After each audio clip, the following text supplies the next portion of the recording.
ఆంధ్ర మహాభాగవతము సప్తమ స్కంధము. హిరణ్యకశిపుడు తాను చావు లేకుండా ఉండేటువంటి వరం కోసం దారుణమైన తపస్సుకు కూర్చున్నాడు. రాక్షసేంద్రుడైన హిరణ్యకశిపుడు కఠినాతి కఠినమైన నియమనిష్టలతో తపస్సు చేయసాగాడు. ఉగ్రమైన ఆచారాలు పాటించసాగాడు. అతని శిరోభాగంపై నుంచి పొగలు లేచాయి. అగ్నిజ్వాలలు చెలరేగి మిన్నంట సాగాయి. ఆ తాపానికి భూమండలం పర్వతాలతో సహా అదిరిపోయింది. సప్త సముద్రాలు సుళ్ళు తిరిగాయి.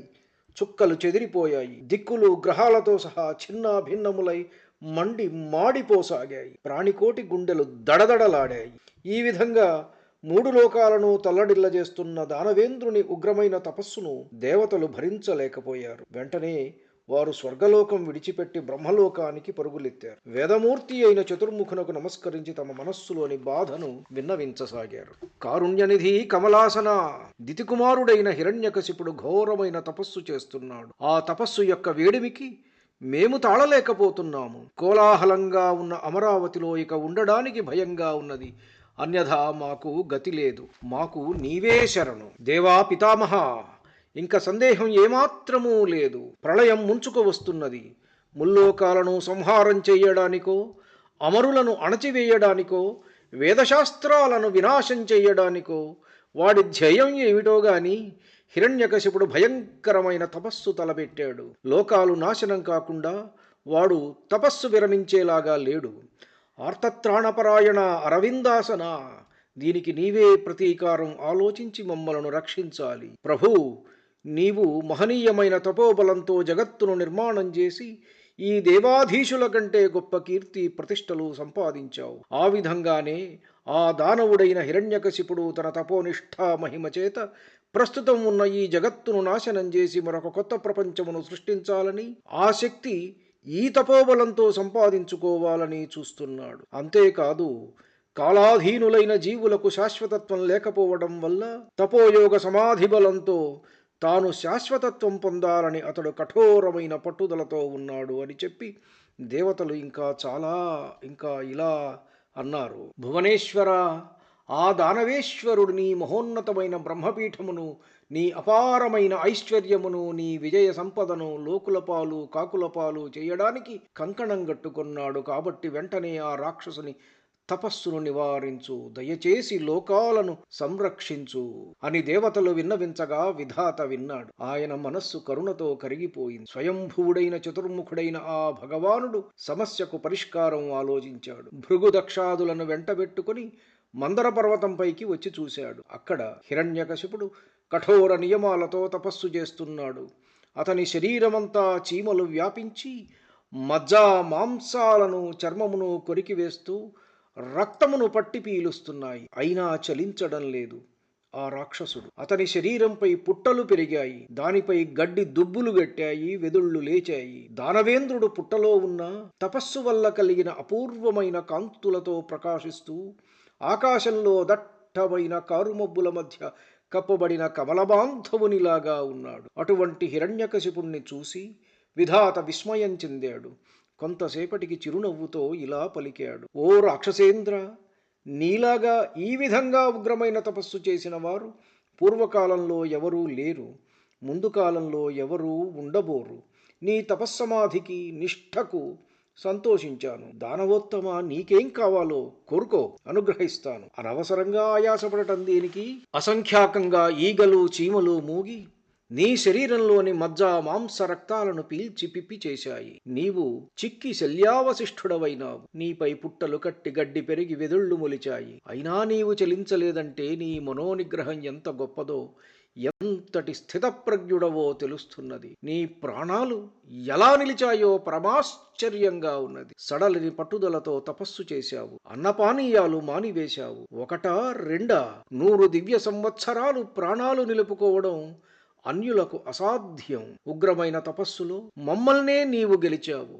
మాకు చాలా సంతోషంగా ఉన్నది. నీవు కోరిన కోరికలన్నీ తీర్చడానికి నేను నీ దగ్గరకు వాత్సల్యంతో వచ్చాను రాక్షసేంద్ర, కోరుకో అని పలికి బ్రహ్మదేవుడు తన కమండలంలోని మంత్రజలమును అడవి ఈగల చేత గండు చీమల చేత తినబడిన ఆ దానవేంద్రుని శరీరంపై చల్లాడు. దివ్యమైన ఆ కనక కమండలం నుంచి వెలువడిన పరమ పవిత్రమైన నీటి బిందువులతో తడిసిన ఒడలితో దానవుడు తపస్సు విరమించాడు. వెదుళ్లతో నిండిన పుట్టమధ్య నుంచి లేచి వచ్చాడు. మంత్రజల ప్రభావం వల్ల మహాసుందరమైన యవ్వనం పొందాడు. బంగారు వన్నెగల వజ్రం లాంటి దేహంతో ఎండుకట్టెల నుంచి భగ్గున పైకి లేచిన అగ్నిలాగా ప్రకాశిస్తూ వచ్చాడు. వాణీ మనోనాథుడు, దివ్యానంద ప్రదాత, భక్తరక్షాపరాయణుడు, తపోధనులకు కల్పవృక్షము, విశ్వమునకు సృష్టికర్త, ప్రాణికోటి తలవ్రాతలు వ్రాయునట్టి మహావిద్య తెలిసినవాడు అయిన విధాతకు దేవతల విరోధి అయిన హిరణ్యకశిపుడు నమస్కరించాడు. అమరనాథుని ఆనందానికి అవధులు లేవు. ఆకాశంలో హంసవాహనంపై కూర్చున్న స్వామికి నెన్నుదురు నేలకు సోకగా నమస్కారం చేశాడు. భక్తి పారవస్యం వల్ల అమిత సంతోషం కలిగింది. నేత్రాలు చెమ్మగిల్లాయి. శరీరమంతా తన్మయత్వంతో పులకించిపోయింది. చేతులు మోడ్చి గద్గద స్వరంతో ఈ విధంగా స్తుతించాడు. స్వామి సరస్వతీపతి, కల్పాంతంలో చీకట్లతో నిండిన ప్రపంచానికి వెలుగు ప్రసాదించే జ్యోతిస్వరూప, సత్వరజస్తమో గుణాలలో ఆ గుణాలతో విశ్వంలో సృష్టి స్థితి నాశములను నిర్వహించే భువనాధినేత, సర్వమునకు కారకుడవై స్వయంగా జ్యోతిస్వరూపంతో విలసిల్లే స్వయంభూ, తగిన సమయంలో మనస్సు, ప్రాణం, బుద్ధి, ఇంద్రియాలతో ప్రకాశించే చైతన్యమూర్తి, ప్రప్రథమ దైవమైన ఓ సచ్చిదానందమూర్తి, నేను భక్తితో నీకు నమస్కరిస్తున్నాను. దేవా, నీవు ప్రాణానికి ప్రాణానివి, నీవు ప్రజాపతివి, మనస్సుకు, బుద్ధికి, చిత్తానికి, ఇంద్రియాలకు అధిపతివి, మహాభూత సమూహాలకు ఆధారమైన వాడవు. వేదం అనే శరీరంతో యజ్ఞయాగాదులను వ్యాప్తి చేయువాడవు నీవు. సమస్త విద్యలు నీ శరీరమే. కోరిన వారి కోరికలు నెరవేర్చగలవాడవు నీవు.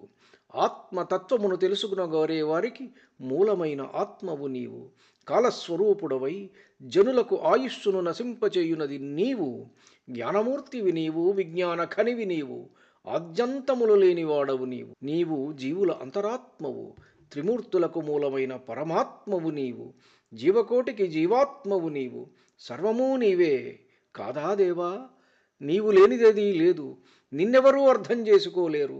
నీవు పురాణ పురుషుడవు, సనాతన సారథి. నీవు ప్రాణ, ఇంద్రియ, మనోబుద్ధి గుణాలు పొంది పరమేష్ఠి పదవి అందుకొన్నావు.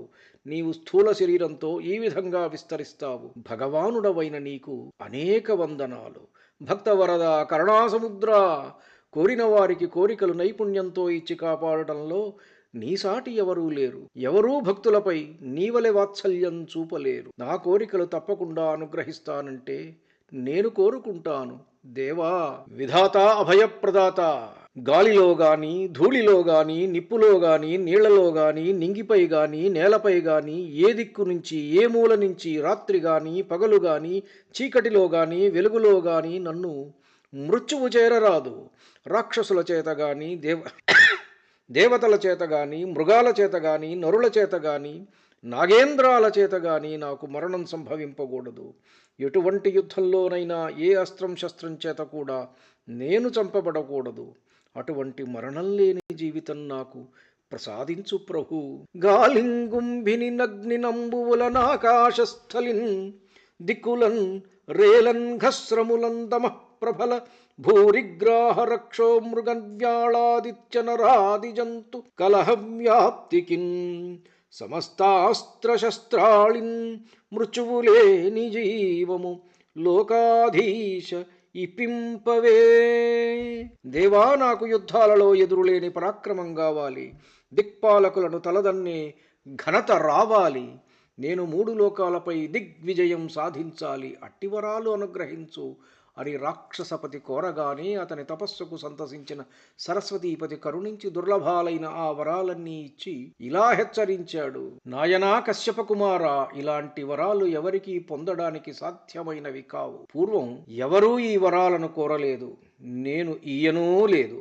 నీకు మాత్రం ఇష్టంతో నీకు కోరినవన్నీ ఇచ్చాను.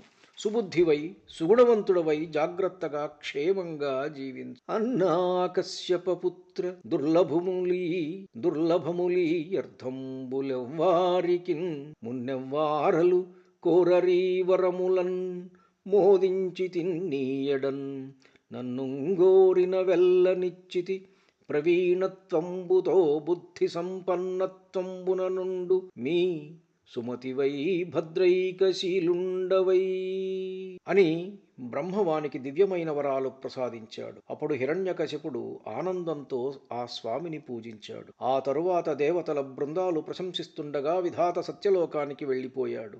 ఈ విధంగా దేవతల విరోధి అయిన హిరణ్యకశిపుడు అనేక వరాలను సంపాదించుకుని సంతోషంతో రాజధానికి చేరుకున్నాడు. ఓ మహారాజా, భగవంతుడైన బ్రహ్మవరాలు ఇచ్చాడనే గౌరవం ఏమాత్రం లేకుండా తన సోదరుడైన హిరణ్యాక్షుణ్ణి చంపినందుకు శ్రీహరిపై పగ సాధించాలని హిరణ్యకశిపుడు నిశ్చయించుకున్నాడు. మదించిపోయి మహావిష్ణువు పైననే విరోధం పెంచుకున్నాడు.